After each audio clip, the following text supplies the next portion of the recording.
Hello guys, welcome back to my YouTube channel. आज आपको दिखाएंगे कि कैप कितने प्रकार का होता है, कैसा होता है, किस किस तरीके से होते हैं कैप। वो आपके माइंड में ये चलता है कि डॉक्टर पता नहीं कौन सा कैप लगा देगा, कौन सा कैप लगा देगा। वो भी आपको हम दिखाएंगे कि किस तरीके से कैप होते हैं। बहुत से डॉक्टर बताते कुछ हैं और कुछ लगा देते हैं। वो भी हम आपको पहचान बताएंगे कौन सा कैप सही है, कौन सा कैप सही नहीं है।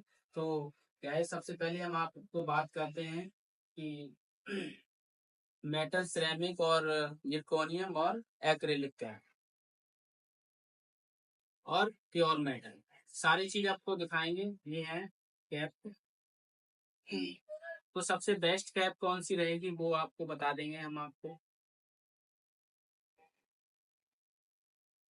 कैप तो हमारे पास बहुत सारे हैं। सो गाइस, सबसे पहले तो हम सबसे बेस्ट पे जाएंगे कि सबसे बेस्ट कैप कौन सी है और किस टाइप की होती है।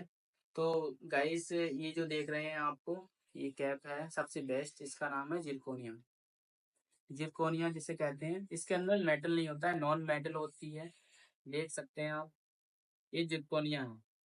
बिल्कुल आपके दांत के सेट के हिसाब से लगेगी, आपको पता भी नहीं लगेगा कि हमारे कैप लगी हुई है। और कोई बता भी नहीं सकता देख के भी कि आपको कैप लगी हुई है। ये होती है, ये तो सबसे बेस्ट है। ये कॉस्टली भी पड़ती है, सबसे ज्यादा महंगी होती है। अब वो कॉस्ट क्या है, एरिया के हिसाब से होता है। हमारे यहाँ पे जो है 5000 की है, अगर 5000 की है। अगर कहीं और बाहर लगा तो साउथ एक्स वगैरह में तो ये 8-10 हजार की भी होती है। एरिया वाइज होता है कि किस एरिया में बैठा है डॉक्टर, किस एरिया में, तो उस हिसाब से चार्ज करते हैं। ठीक है। तो गाइस, ये कैब का तो आपको पता हो गया है। आप दूसरी कैब लेके आए हैं, उससे लो थोड़ा सा। वो होती है मेटल सिरेमिक, जिसे कहते हैं मेटल। मेटल के ऊपर होता है एक लेयर चढ़ा जाती है सिरेमिक की। इसमें भी बहुत सारी क्वालिटियां होती हैं, जैसे कि आइबोक्लेयर हो गई, बीटा हो गई, और कई सारे क्वालिटियां आती हैं इसमें। तो ये इसके बाद आती है जो मेटल सिरेमिक लगवा सकते हैं आप, अगर आपका बजट कम है तो। ये भी अच्छी चलती है, लॉन्ग टाइम तक चल जाती है। मेंटेन करने के ऊपर होता है, अगर आप ऐसे ढक्कन वगैरह जो छाड़ तार वगैरह नहीं छीलते हैं तो ये कैप भी बहुत अच्छी चलती है। सो गाइस, ये भी लगवा सकते हैं आप। और ये ज़्यादा कॉस्टली तो नहीं पड़ती है, ये भी एरिया के ऊपर डिपेंड करता है। जो हमारे यहाँ पे जो है, हम अपना चार्ज बता रहे हैं आपको, 1500 से 2000 तक हम लगा देते हैं। 1500 2000, लास्ट 2500, इससे ऊपर नहीं जाते हैं। क्योंकि आइबो क्लेयर और अगर बीटा वगैरह लगाओगे तो ये कॉस्टली थोड़ा सा पड़ती है। और अगर नेचुरल PFM में लगाएंगे तो वो 1500 रुपये की एक कैप। ठीक है। तो गाइस, आगे बताते हैं आपको एक मेटल। जो मेटल होती है जिसके ऊपर कुछ सिरेमिक नहीं होती है, प्योर मेटल होता है, इसे मेटल कहते हैं। ठीक है। ये तो अमर है एक तरीके से, टेंशन फ्री।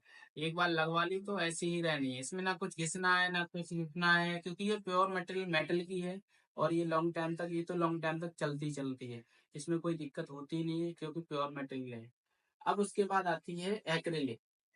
एक्रेलिक की जो कैप है, वो ये होती है, बिल्कुल जिरकोनियम की तरह दिखती है। अंदर से मेटल नहीं होता है, प्योर की तरह दिखती है, लेकिन ये होती है प्लास्टिक में। एक्रेलिक एक मसाला होता है, प्लास्टिक की तरह होती है, जिसे हम इस तरीके से तोड़ भी सकते हैं, टूट भी जाती है, लेकिन फिर भी मजबूत होती है। लेकिन बहुत से डॉक्टर मालूम क्या करते हैं, स्टैंडर्ड एरिया में बैठे हुए हैं, जो कि मतलब हमने देखा है। ये क्या, हमने किसी पेशेंट की निकाली थी जो जिरकोनिया बोल के लगा दी थी। जिरकोनियम और इसमें अंतर होता है बहुत, जमीन आसमान का। दिखती सेम है, लेकिन ये प्लास्टिक है और ये जिरकोनियम है। ये धातु की बनी हुई होती है। तो इसमें इसमें बहुत अंतर होता है। ये बहुत सस्ती बनती है, लेकिन ये इसके अकॉर्डिंग, इसके अकॉर्डिंग इसे लगा देते हैं तो बाद में प्रॉब्लम होती है। इसे ना लगवाएं। एक्रेलिक कैप होती है टेम्पररी, जैसे कि इमरजेंसी में कहीं जाना है, अभी लगवा के चले गए, उसके बाद निकलवा के फेंकना पड़ता है, क्योंकि इसको लगा के सही नहीं है। ठीक है। तो आप लोगों को समझ में आ गया होगा कैपिंग कैसे होती है, वो अभी हमने आपको अभी दिखा दी है। और इसके अलावा भी अगर कोई कैप लगाता है प्लास्टिक व्लास्टिक तो मत लगवाइएगा। मेरा मानना ये है कि सबसे अच्छी कैप है जिरकोनियम। जिरकोनियम लगाइएगा, या फिर मेटल, मेटल सिरेमिक PFM। इसे में दो में से आप लगवा सकते हो। अगर आपका बिल्कुल बजट नहीं है तो फिर आप मेटल लगवा सकते हो। सबसे बेस्ट ऑप्शन जिरकोनिया है। तो आपको समझ में आ गया होगा। वीडियो को लाइक और सब्सक्राइब जरूर करना, ताकि नेक्स्ट वीडियो हम बनाएंगे पेरियोडोंटल प्रॉब्लम क्या होती है, उस पर हम वीडियो बनाएंगे। वो आपको अच्छा समझ में आ जाएगा। तो पूरी वीडियो लास्ट तक जरूर देखिएगा।